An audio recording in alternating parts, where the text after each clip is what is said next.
All right, welcome back to the episode of Beer, Bacon, and Bros. Tonight, just Adam and Chris. We're going to jump into these NBA trade rumors as the NBA trade deadline is coming up in just 2 weeks from today on February 9th. So, obviously, we're the two biggest NBA fans of the podcast, or YouTube channel, whatever you want to call this now. We'll talk a little bit about the Mavericks and the Heat. Both teams are got a couple players that they're going after, but there's some big names out there right now on the move. Or just got moved yesterday for these teams. Like, we'll start with the Lakers. Obviously, the Lakers are trying to do multiple moves right now. They're trying to get rid of Patrick Beverley, and they're trying to bring in a couple guys. So I say the Lakers are trying to dig themselves out of a hole. Yeah. I mean, a massive hole. Yeah. So they're trying to, you can call it what it is, they're trying to trade house. Yeah. And they're trying to give LeBron any chance of hope of making the playoffs and getting a run here. So, I mean, you're trying to keep their big three and LeBron, Westbrook, and AD together. Well, you can't get rid of Westbrook anyway. Yeah. So you're trying to keep those three together by having to move house on everybody else. Rui Hachimura, how do you actually say it's supposed to? RUI? Yeah, RUI is what I'll call him. So Rui Hachimura out of the Wizards organization? Yeah, with the Wizards. I think a good big man addition to AD. I think he's a good defensive guy. I don't think he's a great points guy. Yeah. But I think he's good on the defensive side of the ball. Well, he's coming over averaging 13 and 4 this season. I think the problem is for the Lakers is that he's basically AD's replacement because AD's going to be hurt. Right? Yes. Like, you just know that AD's going to be hurt, and so you have no choice. He's currently hurt now. Yeah, I know. Well, so is Rui. So, you have no choice. You have to find somebody that can somewhat replace AD at only $6 million cost. So the thing for the Lakers is clearly, can we move Patrick Beverley? He's 34. He's a veteran. He's not playing as much as he wants to.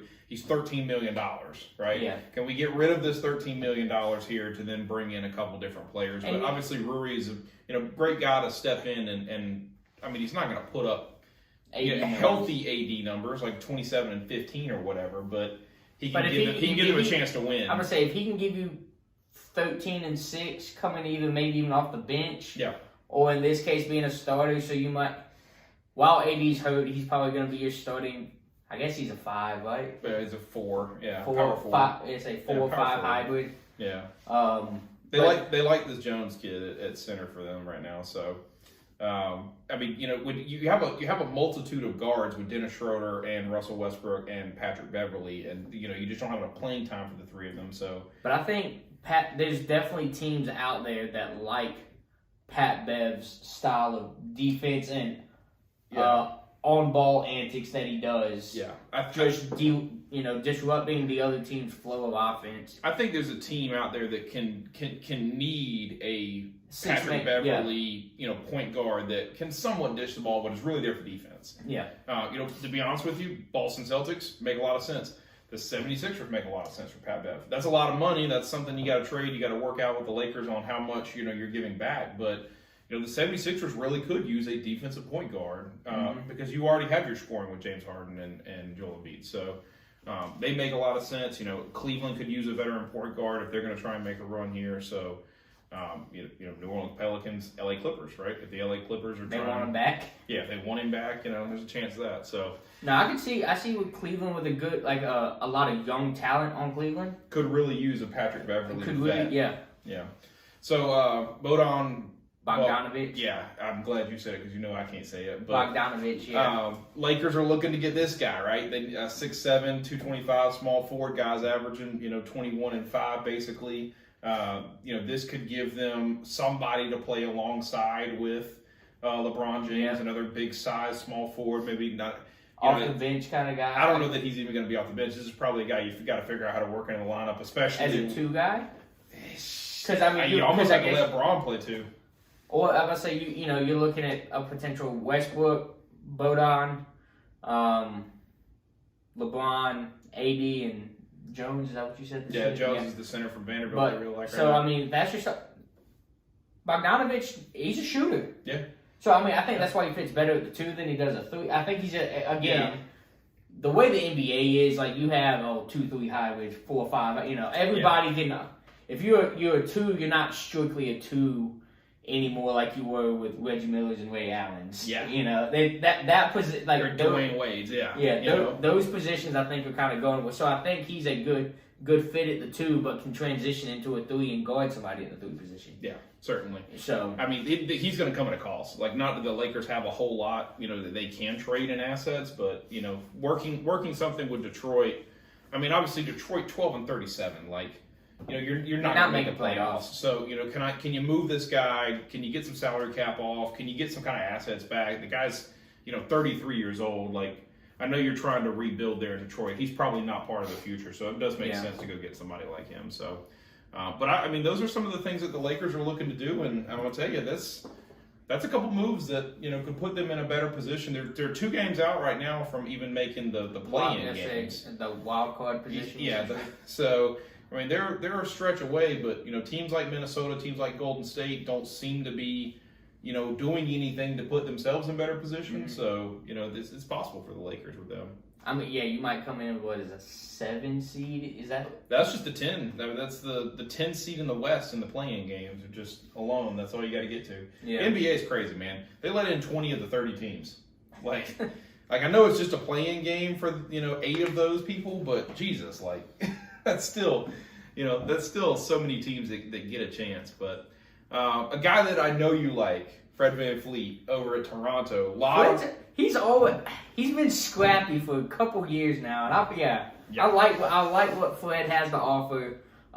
He's not the star power that you're looking for, but he will go out there on the floor and give you everything he's got for 30 minutes a game or whatever you need for him to play. All right. So I'm going to tell you Fred VanVleet's on the market. Toronto's hearing calls about him, and there's 2 teams that are really after him. I want you to guess the 2 teams because it's the same 2 teams that are going after basically 3 point guards. I think Dallas needs a point guard. Well, it's not Dallas. I know, but I think we need Dallas is on here though. I got you for a guy with Dallas. I do think Dallas is in need of a point guard more than Luka can be a point. He's good at point. Yeah. But we need somebody, if Luka needs to take a breather, somebody else who can handle the ball. Yeah. But that's here nor there. I don't know. Charlotte probably needs a point guard. Not Charlotte. I don't think Charlotte's really trading for anybody at 13-35. That's your team. I don't know then. I mean, the Phoenix Suns. With Devin Booker being out? With Chris Paul being out. Oh, yeah. Yeah. So isn't Booker out too? I think Booker's out too, honestly. So I got to look at it. I think Booker might have come back already. But I'll look at it.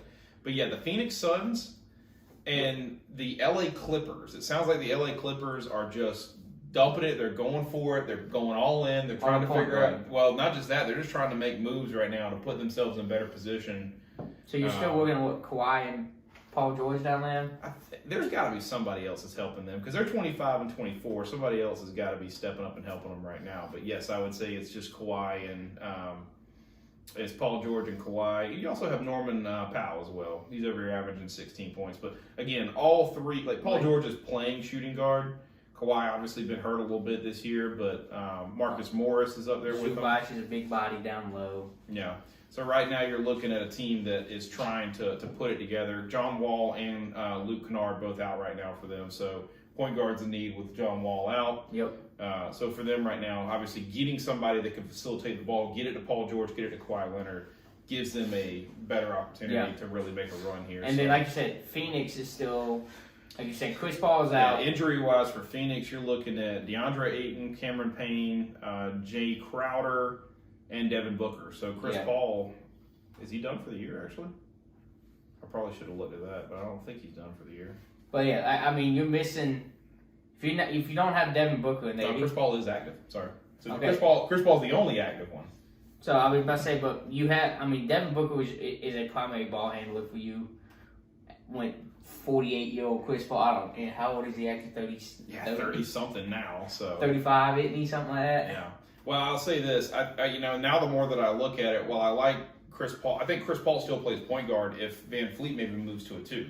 Yeah. Right? And so you still got 2 guys that can really score right now with your players out. But, you get a healthy team going to the playoffs, and all of a sudden you got Chris Paul, Devin Booker, and Fred VanVleet. You got some scorers on the floor. Yeah, but you also you're missing two big pieces down. I mean, Cameron Payne and DeAndre Ayton. Yeah. So not that I think they can replace either of those right now with the market. And I agree. You just got what Phoenix is now in the and unfortunately in a situation of like they just need to get healthy, and I think they will be heading in the right direction. Yeah. But as of right now, they're struggling because they're missing their star players. Yeah. They really are. So the names that went along with both of these teams, Fred VanVleet, which again I knew you were a big fan of. This is a guy that we've watched for a long time, be a super scrappy, really good, energetic defensive player. Scary Terry Rozier, who's actually at 28 years old this year, averaging 21, 4, and 5 for the Charlotte Hornets, who are absolute garbage. And then Emmanuel Quickly from Kentucky, just 23 years old. Is he a rookie or a 2-year guy? He's a 2-year guy, 2-year guy. At the drafted Knicks. in 2020. Yeah. So out of Kentucky, 12 and 4 right now for the Knicks. I would say if the Knicks are willing to move this younger player, I would be a little surprised by it. Just the way they're kind of building that roster up there in New York. But if somebody comes calling with the right package, that's a guy that can really help somebody on their team, especially at the 2 guard. Yeah. Yep. But the one and true Texas Longhorn favorite right now for me in the NBA, besides Kevin Durant, Mo Bamba. Mo Bamba needs to get himself out of Orlando. I think he has the potential to be good. Just Orlando is not the spot to be. Well, it's tough to be good. It's tough though. Like Orlando has, when you look at the Magic's roster, they have on paper they should be decent. No, on paper they should be getting every freaking rebound. If you look Jonathan at this Isaac, yes, at what 6'11"? Yeah. Wendell Carter Jr. at 6'10". You got Pablo Banchero at 6'10". You got Mo at 7 foot. You got Boy at 7'2" from Oregon. Bo, yeah. God, hold on, I'm not done yet. Both the Wagners are 6'10" and 6'11". Jonathan Isaac was 6'10", like you were talking about. Caleb Houston's playing small forward at 6'8". So I just don't understand how. And then you have is it Cole Anthony at point guard? Yeah, Cole Anthony's the only guy under 6'5" on this team. It feels like so. There should be there should not be a ball that Orlando doesn't get, For real. But I think that's why they're willing to let Mo walk. Yeah. Or be traded is they got height. They got height. That's right now. That's not their issue. Yeah. And like I said, I think Mo actually has the ability to be good elsewhere, maybe in a little bit different system. Well, the talk for Mo right now, actually a little bit surprising probably, but I think it would be a really good fit to maybe let him kind of get more playing time and excel at a center position, is actually the Brooklyn Nets. Makes sense right now with, you got the scores, right? You got Kevin Durant, Kyrie Irving. You got the defense, at the guard position with Ben Simmons. And so... so who's playing there for? I want to say... Ben's actually playing the 4, I guess, right now. And then Nick Claxton is the center currently guy. He's doing well. I mean, he's averaging 12 and 8. So... 23-year-old kid out of Georgia, but I think Mo gives them an opportunity right there. It's not just there. I mean, they've talked about him in Chicago. They've talked about him with Atlanta. We've seen some of the New Orleans Pelicans stuff. So, I think Atlanta would make an interesting fit because I think the thing with Atlanta for me is like, what do you do? You got Trae Young. You got is it John? Collins.